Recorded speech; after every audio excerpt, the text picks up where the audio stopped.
సంక్రాంతి పండుగ అంటే ఆంధ్రాలో ఫేమస్. మరి ఈ పండుగ షాపింగ్ కి ఎస్ఆర్ షాపింగ్ మాల్ ఫేమస్. నమస్తే, నేను కేశవ్ టు సుమన్ టీవీ.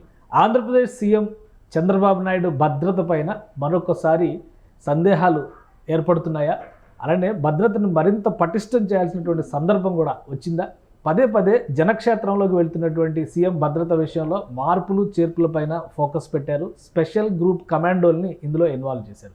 ఇప్పటికే Z+ కేటగిరీ భద్రత ఉన్నప్పటికీ ఎందుకు చంద్రబాబు నాయుడుకి సంబంధించిన సెక్యూరిటీ విషయంలో మార్పులు చేర్పులు చేస్తున్నారు? ఈ అంశాన్ని విశ్లేషించేటువంటి ప్రయత్నం చేద్దాం. మనతో పాటు టీడీపీ నాయకులు, అలానే తెలుగుదేశం పార్టీ వాణిజ్య విభాగం వైస్ ప్రెసిడెంట్ కిరణ్ గారు. కిరణ్ గారు నమస్కారం. నమస్తే అండి.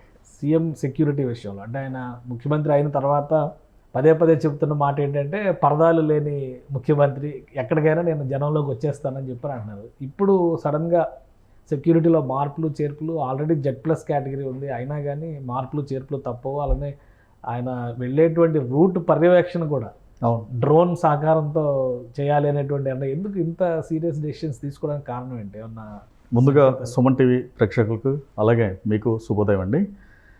ముఖ్యంగా ఈరోజు ఆంధ్రప్రదేశ్ సీఎం చంద్రబాబు నాయుడు గారు సెక్యూరిటీ విషయంలో అడిషనల్ సెక్యూరిటీని ఎందుకు పెంచాల్సి వచ్చిందంటే, ఈయన అధికారం వచ్చిన తర్వాత ప్రజల్లోకి విస్తృతంగా, అంటే గతంలో చూస్తే మీరు 99లో కానివ్వండి, 2004లో కానివ్వండి, జన్మభూమి పథకాలని తీసుకెళ్ళడం కానీ, ప్రజల వద్ద పాలన కానీ, శ్రమదానం కానీ, అలా విస్తృతంగా, అంటే ముందు ఎక్కడికి వెళ్తున్నారో కూడా చెప్పకుండా జిల్లాల పర్యటన చేసినప్పుడు ఆకస్మికంగా తనిఖీలు చేయటం ఆయనకు మొదటి నుండి అలవాటు అండి.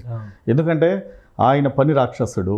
ఓకే, నెక్స్ట్ గత సీఎం జగన్మోహన్ రెడ్డి ప్రజల్లోకి వెళ్ళాలంటే పరదాలు కట్టుకుని, లేదు అంటే చెట్లు నరికిచ్చేసి, లేదు అంటే ఆ రోజు 144 సెక్షన్ పెట్టి, అంటే షాపులు మూసేసి, అలా జగన్మోహన్ రెడ్డి 2019 నుండి 24 వరకు కాలయాపన చేశాడు. ఇప్పుడు ప్రస్తుత సీఎం చంద్రబాబు నాయుడు గారు ప్రజల్లో, అంటే జగన్మోహన్ రెడ్డి చేసిన దుశ్చర్యలు, ఇలాంటి దురాఘాతాలని ఇవన్నీ ప్రజలకు తెలిసే చంద్రబాబు నాయుడు గారికి అవకాశం ఇచ్చారు. గత 6 నెలల కాలంలో రాష్ట్రం ఈ రోజున అభివృద్ధి పదంలో ముందుకు దూసుకువెళ్ళటానికి చాలా ముందడుగులు వేస్తుంది. అలానే చంద్రబాబు నాయుడు గారు అనే వ్యక్తి ఈరోజు దేశంలోనే అత్యంత శక్తివంతమైన నాయకుడు. ఓకే, ఇక సెక్యూరిటీ విషయానికి వస్తే చంద్రబాబు నాయుడు గారి మీదే కాదండి, ఇటు అత్యంత ప్రజాదరణ కలిగిన యువ నాయకులు పవన్ కళ్యాణ్ గారు కానీ, లోకేష్ గారు కానీ కూడా వాళ్ళు సెక్యూరిటీ మీద ఫోకస్ పెట్టాల్సిన ఆవశ్యకత ఉందండి. రీజన్ అంటే ఇప్పుడు గత 6-7 నెలల కాలంలో వైసీపీ వాళ్ళు ఓడిపోయిన తర్వాత వాళ్ళకి కంటి మీద కునుకు లేకుండా ఉంది. ఎందుకంటే అత్యంత ప్రజాదరణతో కూటమి ప్రభుత్వాన్ని గెలిపించటం, నెక్స్ట్ 2029లో వాళ్ళ పరిస్థితి ఏంటి, వాళ్ళ మానసిక స్థితి ఏంటి అనేది తెలియజేస్తుంది. జగన్మోహన్ రెడ్డి ఇప్పటికీ అసెంబ్లీకి రాకుండా, ప్రజల్లోకి రాకుండా, ఈ రోజున ఒక ప్రతిపక్ష హోదా కూడా లేకుండా, దానికి కూటమి ప్రభుత్వం మీద ప్రతిపక్ష హోదా ఇవ్వలేదంటే, ప్రతిపక్ష హోదా కూటమి ప్రభుత్వం ఇవ్వకపోవటం కాదండి, ప్రజలు ఇవ్వాల.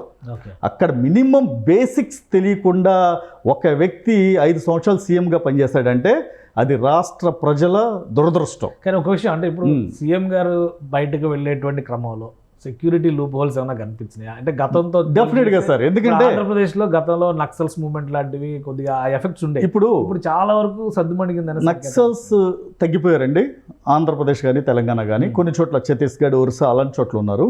కాకపోతే ఇక్కడ మావోయిస్టులను అడ్డం పెట్టుకుని, నక్సల్స్ పేరు చెప్పి అడ్డం పెట్టుకుని ఆకాశరామన్న ఉత్తరాలు రాసి చంద్రబాబు నాయుడు గారిని బెదిరించడానికి ఒక ప్రయత్నం కావచ్చు. 2, వీళ్ళు ప్రజల్లో విస్తృతంగా తిరుగుతున్నారు. ఎవరు? చంద్రబాబు నాయుడు గారు కానివ్వండి, పవన్ కళ్యాణ్ గారు కానివ్వండి, లోకేష్ గారు కానివ్వండి, ప్రజల్లో విస్తృతంగా తిరుగుతున్నారు. తరువాత జగన్మోహన్ రెడ్డి ఇప్పుడు అంటే ప్రజా సమస్యలు ఏమీ లేక వచ్చేది మన ప్రభుత్వమే, 2029లో గెలిచేది మనమే అని ఆ కుంటి సాకులు, అంటే వాళ్ళకి మానసిక స్థితి లేదు అని నేను అనుకుంటున్నానండి. ఎందుకంటే గత 5 ఏళ్ల ప్రభుత్వ పాలన చేసినప్పుడు అభివృద్ధి అనేది అసలుకి వాళ్ళు ఎడం చేత్తో కూడా టచ్ చేయకుండా, అది ఓకే, ఇప్పుడు ఆయన తన పార్టీని, శ్రేణుల్ని, నాయకుల్ని చెప్పొచ్చు. అంటే చంద్రబాబు నాయుడు గారు భద్రత పైన నీళ్లు నీడలు ఉన్నాయనేటువంటి సంకేతాలు ఏమైనా వచ్చినాయి? డెఫినెట్గా సార్, ఎందుకంటే ఈ వైసీపీ మూర్ఖులు, వైసీపీ మోకలు, ఎందుకంటే గతంలో చేసిన అఘాయిత్యాలు చూస్తే రేపొద్దున వాళ్ళు దేనికైనా తెగబడతారండి. అందులో చంద్రబాబు నాయుడు గారు ఈ పెన్షన్ల పండుగ గురించి కానీ, పెన్షన్లు ఇచ్చే రోజు ముందు రోజు కానీ పేదవారిని కలవటం, ఆకస్మికంగా జనాల్లోకి వెళ్ళటం కూడా ఒక రకంగా డేంజర్ బెల్స్ మోగుతున్నాయి. ఎందుకంటే నేను ఆంధ్రప్రదేశ్ డీజీపీ గారికి కానివ్వండి, చంద్రబాబు నాయుడు గారికి, లోకేష్ గారికి, పవన్ కళ్యాణ్ గారికి విన్నవించేది ఒకటి ఏంటంటే, మీరు ప్రజల్లోకి వెళ్ళే ముందు క్షుణ్ణంగా తనిఖీలు చేసిన తర్వాత మాత్రమే వెళ్ళాలి. ఎందుకు అంటే అక్కడ ఉన్నది వైసీపీ మూర్ఖులు, వైసీపీ మోకలు, రాక్షస క్రీడ తెలిసిన నాయకులు. ఎందుకంటే జగన్మోహన్ రెడ్డి ఒక రాక్షస క్రీడను ఆడటానికి ముందుండే వ్యక్తి అండి. అలాంటిది ఆయన వెనకాల ఉండి నడిచేవాళ్ళు నాయకులు ఎలా నడుస్తారు? అలా గవర్నమెంట్ తెలుగుదేశం కూటమి ప్రభుత్వం చేతిలో ఉంది. చంద్రబాబు నాయుడు గారి భద్రతకు సంబంధించి జెడ్+ కేటగిరీ ఆల్రెడీ ఉంది, ప్లస్ లోకల్ పోలీస్ సిస్టమ్ ఉంటుంది. ఇన్ని ఉండగా మళ్ళీ ఇప్పుడు SSG కమాండ్. ఇప్పుడు అలా అనుకుంటే మాజీ ప్రధాని రాజీవ్ గాంధీ గారు మరి ఆ రోజున ప్రధానమంత్రి హోదాలో స్పెషల్ కమాండోస్ ఉన్నారు. ఆ రోజు జెడ్+ ఉంది ప్రధానమంత్రి హోదాలో. జరగాల్సిన నష్టం జరిగింది కదా. ఆయన చనిపోయినప్పటికీ ప్రధానమంత్రి కాదు, ఆయన విపక్ష నాయకుడు. పోనీ ఇప్పుడు ఇందిరాగాంధీ అంటే మీరు ఇప్పుడు అలా అంటే ఒకటండి, ఈ వైసీపీ మోకలు దేనికైనా తెగబడతారు అనటానికి నిదర్శనం ఏంటంటే, వివేకానంద మర్డర్ కేసులో మీరు చూస్తే ఒక్కొక్కటి, నిన్న వైసీపీ జగన్మోహన్ రెడ్డి కుటుంబ సభ్యుడు వైఎస్ అభిషేక్ రెడ్డి ఆకస్మిక మరణం. ఏంటండి అది? అంటే హెల్త్ అదేనండి. వీళ్ళు అవసరమైతే ఫుడ్ పాయిజన్ అయినా చేయగలరు, లేదంటే కెమికల్ రియాక్షన్ చేయగలరు, లేదంటే పాయిజన్ బాడీకి ఎక్కించగలరు. చంద్రబాబు నాయుడు గారు జైల్లో ఉండగానే ఆయన్ని అంతం చేయాలని కూడా ఆలోచించిన వ్యక్తులు ఇలాంటి వాళ్ళు.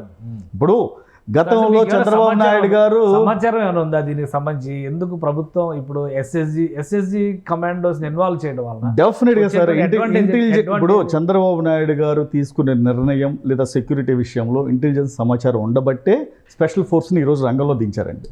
ఎందుకంటే ఇంటెలిజెన్స్ సమాచారం స్పెషల్ ఫోర్స్ యాక్టివిటీ అండి. స్పెషల్ ఫోర్స్ అంటే ఇప్పుడు అదనపు భద్రత అండి. ఇప్పుడు ఉన్న జెడ్+ కి SSGలు వచ్చి స్పెషల్ సెక్యూరిటీ గార్డ్స్ వచ్చి అదనపు భద్రత, వాళ్ళకి స్పెషల్ ట్రైనింగ్. ఇప్పుడు పోలీస్ డాగ్స్ ఉంటాయండి, అవి కొంతవరకే పరిమితం అవుతాయి. డ్రోన్స్ కూడా డ్రోన్ ద్వారా సెక్యూరిటీ కానివ్వండి, లేదు అంటే 24/7 ఆయన చంద్రబాబు నాయుడు గారు ఉండే ఇల్లు కానివ్వండి, లేదంటే ఆయన పర్యటించే ప్రాంతాలు కానివ్వండి, అవన్నీ డ్రోన్ పర్యవేక్షణలో భద్రతా వలయాన్ని ఒక క్రియేట్ చేసి వాళ్ళు సెక్యూరిటీ ఇవ్వాల్సిన ఆవశ్యకత ఉందండి. ఎందుకంటే ఇప్పుడు చంద్రబాబు నాయుడు గారు ఈ రోజున దేశంలోనే హాట్ టాపిక్. ఎందుకంటే ఆంధ్రప్రదేశ్ నూతన ముఖ్యమంత్రి అయిన తర్వాత ఆంధ్రప్రదేశ్కి వచ్చే పథకాలు కానివ్వండి, ఆయన బడ్జెట్ కానివ్వండి, లేదంటే నిధులు కానివ్వండి, ఇవన్నీ ఇప్పుడు వేరే రాష్ట్రాలకి వచ్చేటప్పటికి ఏమి ఇబ్బంది లేకపోవచ్చు. ఇక్కడికి వచ్చేటప్పటికి వైసీపీ నాయకులు కానీ, వైసీపీ నేతలు కానీ భయం ఉందంటారు. భయం అంటే వాళ్ళు అభివృద్ధి చేయలేరండి. అభివృద్ధిని ఆటంకం చేయాలంటే వాళ్ళు నెంబర్ 1. ప్లస్ నెక్స్ట్, ఇలాంటి సీఎంకి భద్రత లేదు అని ప్రజల్లోకి వెళ్ళి లేదా పెట్టుబడిదారులకి తెలిస్తే పెట్టుబడులు ఆపాలని కూడా ఇలా ప్రయత్నం కావచ్చు. వీళ్ళు ఎంతకైనా తెగబడతారండి. వీళ్ళని ఊరికే అంటే మనం ఏదో వాళ్ళు తక్కువ అంచనా వేసి చేయకూడదండి. దీన్ని దృష్టిలో పెట్టుకొని ముగ్గురు నేతలు, శక్తివంతమైన నేతలు ముగ్గురికి భద్రతా వలయం ఉండాలి. స్పెషల్ ఫోర్స్, అలానే ఇంటెలిజెన్స్, అలానే ఏపీ డీజీపీ పోలీసు వ్యవస్థ కానీ వాళ్ళని కాపాడుకోవాల్సిన బాధ్యత రాష్ట్ర ప్రజల తరపున వాళ్ళ మీద ఉందండి. ఎందుకంటే ఇది ముగ్గురికి ఉప ముఖ్యమంత్రి డెఫినెట్గా ఎందుకంటే చంద్రబాబు నాయుడు గారు దేశంలోనే అత్యంత శక్తివంతమైన నేత. పవన్ కళ్యాణ్ గారు మొన్న చూశారు మీరు, సౌత్ ఇండియాలోనే ఆల్మోస్ట్ ఆయన ప్రచారం చేసిన రాష్ట్రాలు కానివ్వండి, నియోజకవర్గాలు. లోకేష్ గారు చెప్పవసరం లేదు, యోగాల ద్వారా ఆయన తారాజోలాగా దూసుకొచ్చారు.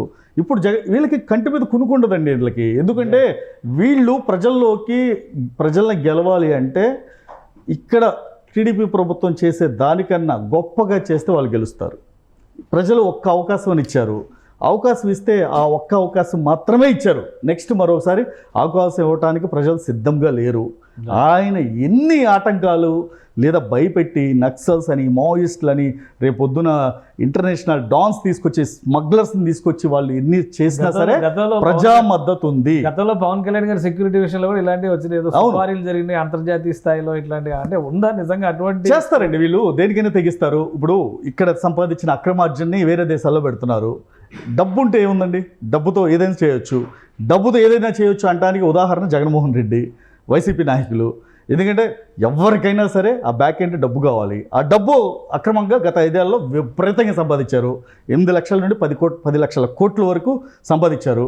మీరు ఆశ్చర్యపోవచ్చు, బడ్జెట్ అంత లేదు కదా అని. వీళ్ళు చేసిన అక్రమార్జన సక్రమార్జన కాదు, అక్రమార్జనని ఎన్ని లక్షల కోట్లే సంపాదించవచ్చు. అది డ్రగ్స్ ద్వారా అవ్వచ్చు, గంజా ద్వారా అవ్వచ్చు, స్మగ్లింగ్ అవ్వచ్చు, లేదంటే మట్టిని తవ్వడం అవ్వచ్చు, గ్రావెల్ తవ్వడం అవ్వచ్చు. ఇప్పుడు అధికారంలోకి వచ్చారు కాబట్టి ఇవన్నీ బయటికి తీసుకొచ్చే అవకాశం డెఫినెట్గా అండి. నేను గతంలో చెప్పినట్టు ఇంకొక 2 నెలలు వేచి చూడండి. వీళ్ళు చేసిన తప్పులకి వీళ్ళే రోజులు వస్తాయి. ఎవరో శిక్ష వేయ అవసరం లేదండి, జడ్జిలు కోర్టులు కూడా వేయ అవసరం లేదు. వాళ్ళే చట్టాలని అలా చంద్రబాబు నాయుడు గారు ప్రతి విషయాన్ని క్షుణ్ణంగా పరిశీలించి చట్టరీత్యా తప్పించుకునే అవకాశం లేకుండా చేస్తున్నారు. వాళ్ళకి మాత్రం ఎవరిని వదిలే ప్రసక్తి లేదండి. ఈవెన్ జగన్మోహన్ రెడ్డి అయినా కావచ్చు, భారతిరెడ్డి కావచ్చు, R² R³ బ్యాచ్ ఎవరైనా కావచ్చు, విజయసాయి రెడ్డి అవ్వచ్చు, సుబ్బారెడ్డి అవ్వచ్చు, ఎవరైనా సరే తప్పించుకునే ప్రసక్తే లేదండి. రైట్. థ్యాంక్ యూ కిరణ్ గారు విశ్లేషణ అందించారు. ఇది చంద్రబాబు నాయుడు గారి సెక్యూరిటీ, అలానే ఉప ముఖ్యమంత్రి పవన్ కళ్యాణ్, నారా లోకేష్ యువమంత్రి, ఈయన భద్రత పైన కూడా అనుమానాలు కలిగేటువంటి పరిస్థితి వస్తుంది. తెర వెనుక జరిగేటువంటి ప్రయత్నాల వలన వారి ప్రాణహాని ఉండే ఛాన్సెస్ ఉన్నాయని కిరణ్ గారు ఆందోళన వ్యక్తం చేశారు. ఈ క్రమంలోనే ముందుగా సీఎం చంద్రబాబు నాయుడు సెక్యూరిటీలో పూర్తిగా మార్పులు చేశారు. SSG కమాండోలు స్పెషల్గా ఇన్వాల్వ్ అయ్యారు. అలానే డ్రోన్ల ద్వారా పర్యవేక్షణ, ఆయన ఉంటున్నటువంటి ఇంటి పహారాను కూడా డ్రోన్ల పరిధిలోనే చేస్తున్నట్టుగా విశ్లేషిస్తున్నారు కిరణ్ గారు. ఇది స్పెషల్ డిస్కషన్. Keep watching.